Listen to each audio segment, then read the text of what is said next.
Bien, en este tema lo que vamos a revisar es el uso de ortografía y las consonantes de una forma muy rápida. En realidad lo que les digo es que se metan a revisar esta presentación y aquí van a tener el uso de la B, el uso de la V, el uso de la G, de la J, de la letra H. Aquí tienen algunos resumen, digamos un poco de resumen de cómo utilizarlas correctamente. El uso de la doble L o la Y,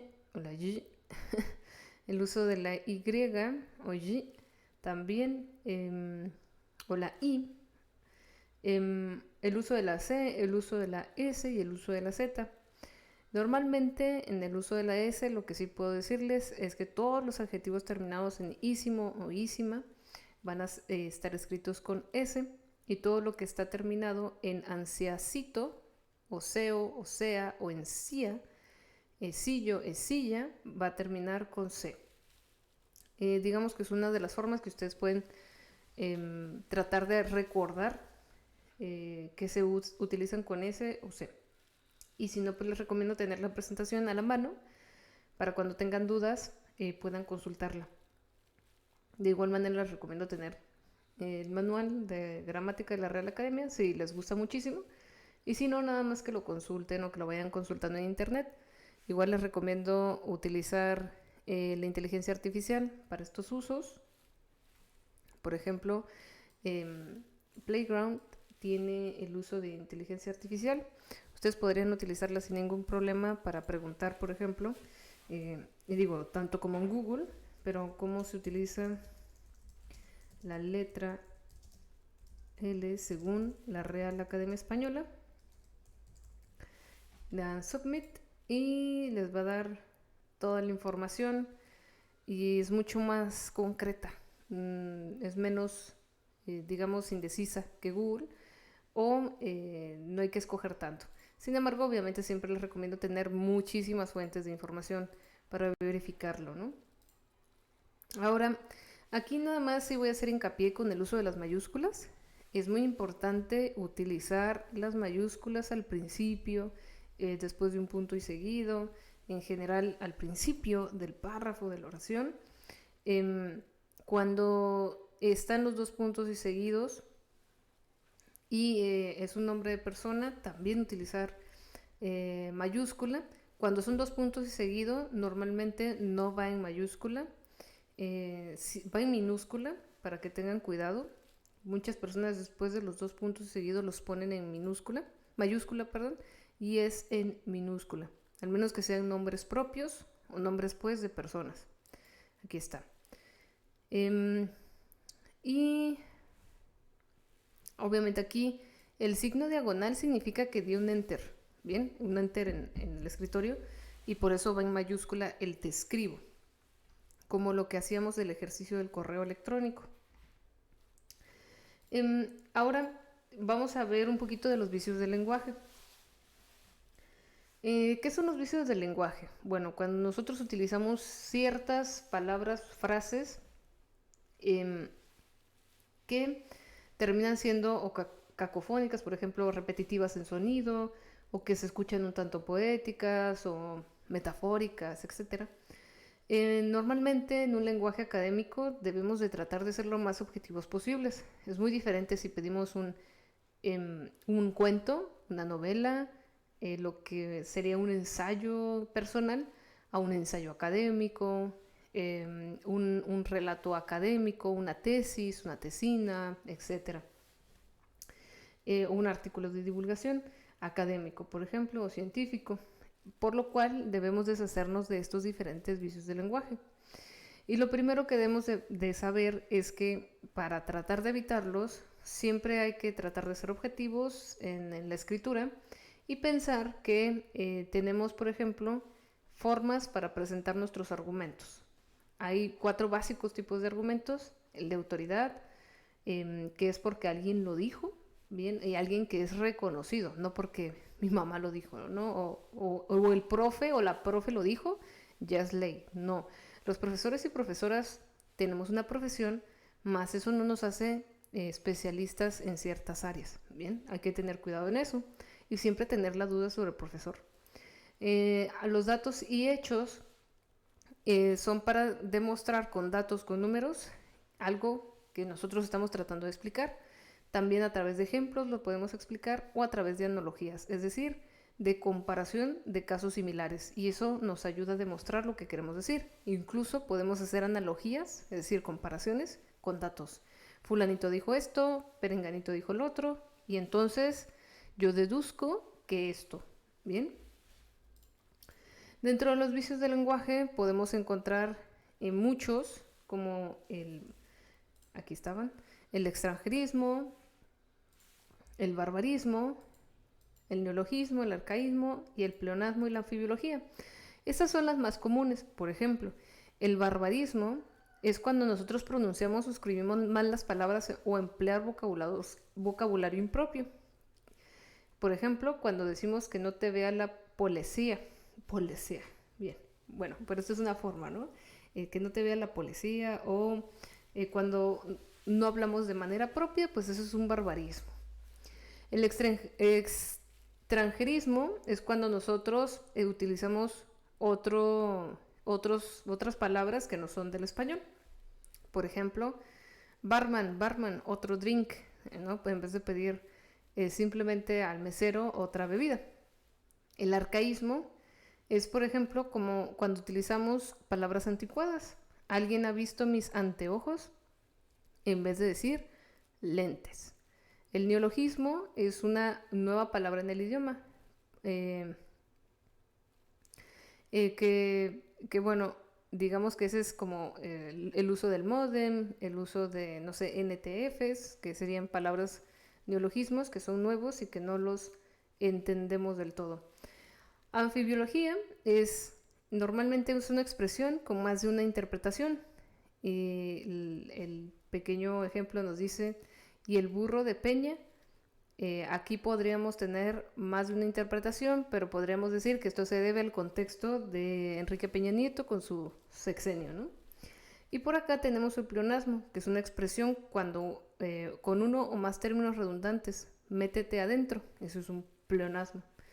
Bueno, esos son algunos vicios del lenguaje que podemos llegar a tener. El que más utilizamos o el más repetido es el queísmo. El queísmo es el uso exagerado de la palabra que. La palabra que es una conjunción. Y esta conjunción la podemos utilizar solo en ciertos momentos. Por ejemplo, dice, estoy convencido que llegará pronto. Estar convencido de algo. Estoy convencido de que llegará pronto. Eso es un buen uso. Acuérdate que debes ir a comprar el pan. Acordarse de algo. Acuérdate de que debes ir a comprar el pan. Nos dice básicamente que esto es un error gramatical muy normal. Normalmente podemos ubicar que el uso de la conjunción que es bueno si suprimimos la preposición de delante de la conjunción que, y básicamente se pueden escuchar o no tienen ninguna modificación. Estoy convencido que llegará pronto. Si nosotros quitamos el de, estoy convencido que llegará pronto. Entonces no hay necesidad de usar la de. No te das cuenta que la situación es muy grave, darse cuenta de algo. No te das cuenta de que la situación es muy grave. En este caso podemos hacer el uso de y digamos que esto nos daría la idea de que lo estamos haciendo correctamente. Dice otra vez, normalmente el queísmo es un error gramatical que consiste en la supresión de una preposición. Normalmente la preposición de. Es decir, normalmente suprimimos el uso de la de delante de la conjunción que, en contextos donde, sin embargo, el uso de la preposición es obligado porque viene exigido bien por el verbo, bien por otro elemento de la oración, o sea, porque viene exigido sintácticamente.